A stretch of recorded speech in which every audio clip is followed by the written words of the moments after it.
hell? What does that even mean? Hi guys, welcome back to my channel. Today we are going to be talking about how to break the pattern of self-sabotage. First, I decided to switch up my look a little bit. This is a part of my apartment that has the record player and records, and it's more almost rustic / whimsical, and the stress is making me feel kind of like whimsical and almost like a fairy. It's totally not my style, but I love it. And we have an electric guitar that we never play, we never use, but it's right here, and it's a really nice corner.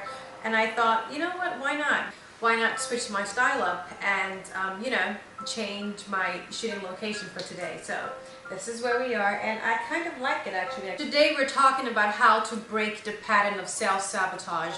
We've all been there. We all engage in behaviors that, unbeknownst to us, self-destruct, puts us in positions where we are not at our best, puts us in positions in which negativity follows us. It clouds our thinking, it clouds our judgment, it clouds our perception of things, and eventually the universe conspires and things do not work out in our favor. So today we're going to be talking about a few behaviors that are notorious for self-sabotage, and how to spot those behaviors and how to break the pattern and how to make sure that doesn't happen to you going forward. First thing to do is to get out of your feelings, okay? Get out of your feelings. Get out your feelings. Don't even worry about what you're thinking. For the most part, we tend to exist in a bubble of our thoughts, our perception of how we think the world works, but it doesn't work that way. And if someone upsets you or someone does something, instead of going on and on about how it made you feel and the parts of your emotions that it tugged at and the experiences you've had in the past, just accept that behavior for what it is, accept that attitude for what it is, and then move forward. You don't have to bring it upon yourself. You don't have to always, wallow in self-pity. You don't have to always wallow in fear. You don't always have to be encompassed in the feelings of now. Feelings are transitionary. They will pass. You may feel a certain way today, but what's guaranteed is that you might feel a certain way tomorrow. And even if you don't let your feelings cloud your perception, or don't let your feelings stop the blessings that are best for you. Someone made you feel a certain way at work, okay, accept it, peep it, and keep moving. Peep shit and carry on. Don't become all about your emotion. We're talking about emotions like anger, jealousy, and feeling insecure, and feeling, oh, someone took a dig at you, or someone said something, or someone made you feel a certain way. Just be a boss and accept it, grow thick skin, and keep moving. Because the more you focus on things like that, it clouds your perception. You don't see things how they happen. You don't learn to pick your battles. You don't learn how you can ignore things. Instead, you become so worked up on about how you're feeling and how things are working out for you, or things are not working out for you, and it becomes you.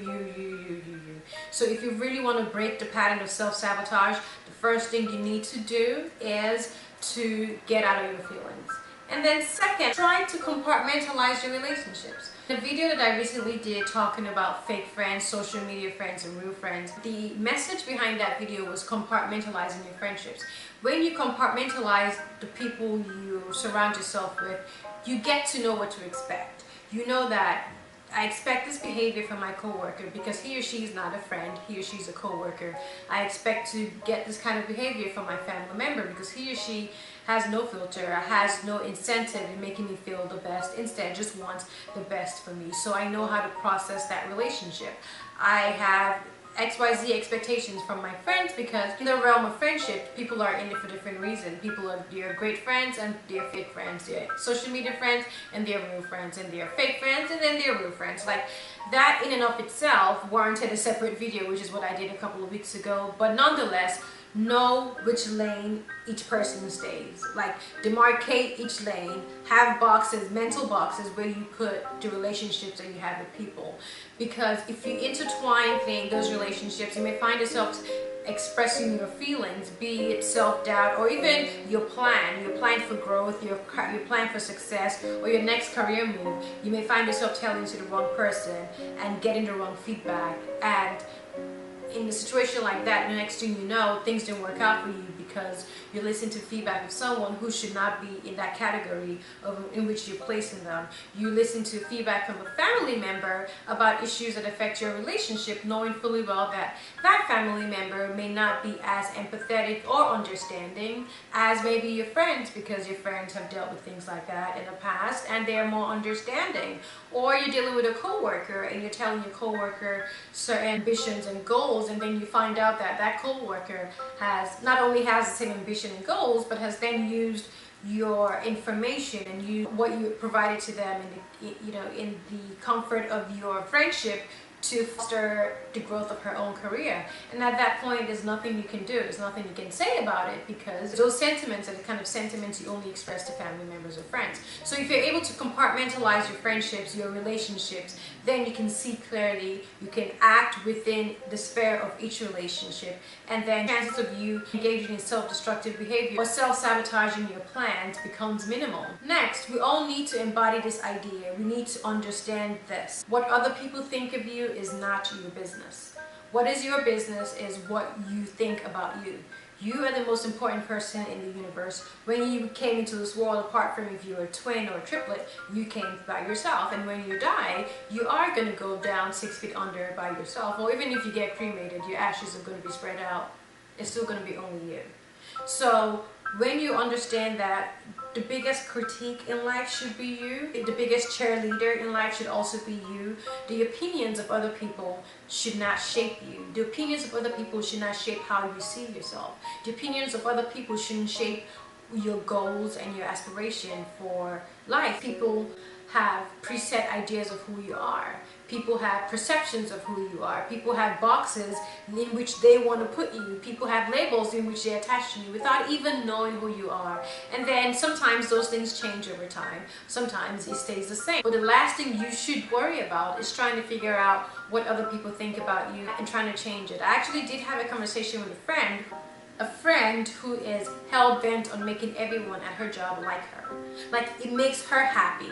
It's something she looks forward to. I just want you to like me. I want everyone to like me. Like, she goes out and she does things in ways just to please everyone. Yet her soul is hollow, because at the end of the day she comes home, she's not really sure if the person likes her. And if the person likes her, great. If the person doesn't like her, then it's going to be a problem for every single person. That's not a way to live. That's not a way to carry on your everyday life. That's not a way to function. That's not a way to exist. So it's best for you to instead focus on yourself. Do I like myself? What do I think about me? What do I want to do to make myself better? Engage in a significant amount of introspection at all times. How did I do this? What should I do? Am I coming across as this way? Am I coming across as that way? With a focus on yourself. With a focus on bettering yourself, not the perceptions or thoughts of other people. Another pattern that we as humans are guilty of, and I am no exception, we tend to compare our story to other people's story. We feel as though what other people are doing is a direct reflection on our lives and what we're not doing, and that's something we need to stop. Friends are getting married at a certain age, we feel the need to conform to that. Friends are traveling to XYZ locations around the world, we feel the need to do that.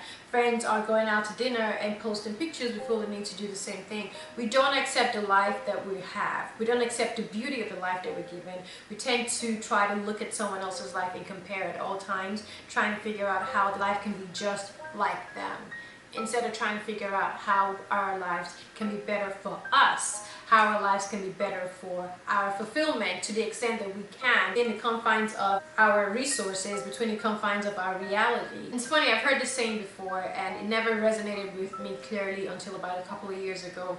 Stay in your lane. There's no traffic in your lane. There are no detours in your lane. There are no accidents in your lane. There are no accidents, when you're staying in your lane. If you're weaving in and out of traffic, you're looking at what the other person is doing, you're trying to go faster, you're trying to detour it, that's how you get in accidents. But when you're focused on you, when you're focused on your focus, when you're focused clearly, a tunnel vision, focus on yourself, on your life, on bettering yourself and being the best version of yourself that you can, you're not going to look at other people. You're not going to engage in a self-destructive pattern of comparing yourself to someone else and comparing your life to someone else. Now, if at all you're going to compare, compare down. okay? Like, see other people who are less privileged, who don't have what you have, and to whom you can give back, to whom you can provide some guidance. Think about your relatives. Think about people that are impoverished. Think about charity organizations. Think about the young associate at work, or the young co-worker, or, you know, the secretary, people beneath you, people who look up to you. Think of how you can improve their life, and think about how you can be a better leader, as opposed to looking at other people and comparing them.